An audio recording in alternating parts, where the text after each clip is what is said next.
So Jean-Eric Vergne and Techeetah triumphed in Formula E this season, but it could have been very different had Audi's season started in a slightly different fashion. Alex Kalinauckas, you witnessed the Audi revival, in particular Lucas di Grassi's run of form towards the end of the season. I happened to be there for the negative bit, so I'm guessing Alan McNish and his team were glad to see the back of me. But just what do you put the recovery down to? What changed in the team? What did they fix to spark that run of form? Well, specifically they fixed the inverter, which is what was causing the issues in Santiago and Marrakesh and all the reliability problems at the end of the year. But they did seem to sort of to not put too much pressure on them. I said to Alan, was there any consideration? Did he fear for his job? That was the sort of what I was getting at. And he was like, no, there was nothing. There was never any of that. We just we knuckled down. They came together as a team. They drew on the huge resources that Audi has available, and there was that big group mentality. They knew they could do it because Daniel Abt had already won a race. Even when Audi was having all its problems, he won on the road in Hong Kong and then got disqualified. So I think it was another knockback rather than we can't do anything right sort of thing. They knew they had the capabilities of doing it. Formula E is also, it's one of those series where there's a lot of random elements in it, and we saw that in that Audi didn't dominate in qualifying as they might have done. We saw that in Berlin. Abt put it on pole. He dominated the race, set the fastest lap, and that really showed you what Audi could have done. But they just focused on getting as much as they could out of every session and coming back to it, and that's what they did. Abt made the breakthrough win in Mexico. Di Grassi took him a little bit longer. He didn't win until Zurich, but he was on the podium once they fixed the problems every round from Punta del Este in Uruguay back in March, I think it was, all the way through to the end of the year. You mentioned Formula E has these random elements, but there's nothing random about that run of form towards the end. Just how good was Lucas at the end of the season? How much of it was down to the potency of the powertrain, and how much of it was the driver? A combination of both, because Abt didn't have the same run despite having the same package. Where Audi was really, really strong was on their efficiency, which meant that some of the overtakes Di Grassi was doing, because it was interesting, only on a few occasions was he right up there at the sharp end of qualifying. So he always had to do a lot of overtaking in the races.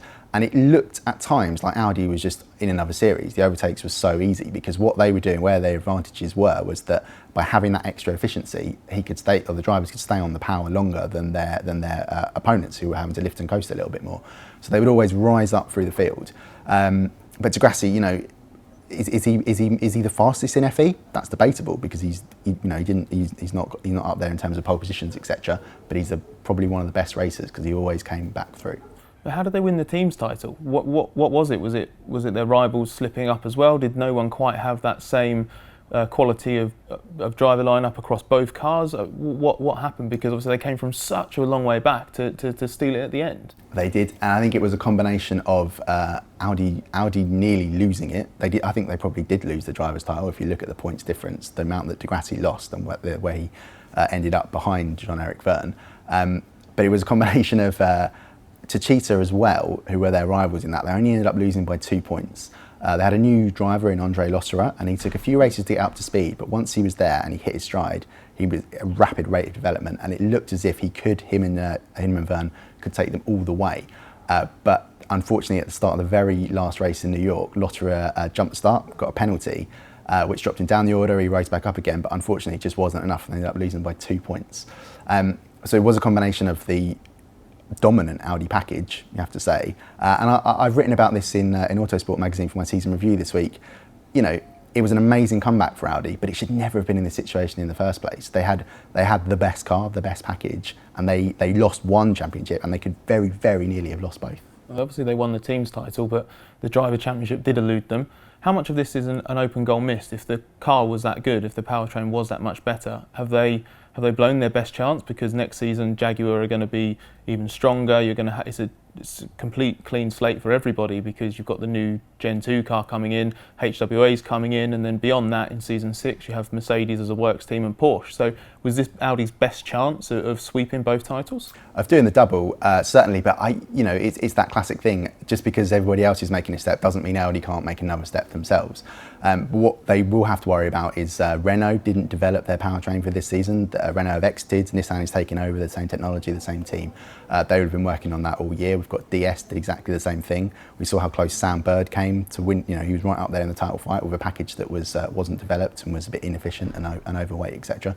So they missed a massive open goal in terms of this season. That was drivers and teams championship right there. It should have been. But I was impressed with how they recovered, how they came together.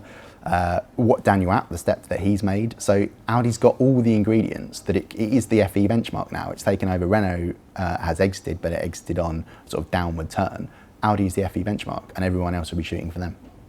So this week's Autosport magazine has more on Audi's revival, recovery to the team's title. Make sure you comment below, let us know whether you think they've missed their best chance of a Formula E double, if you think they'll have more competition next season. Subscribe to this channel, have a look on autosport.com, make sure you check out the magazine for all the news and information.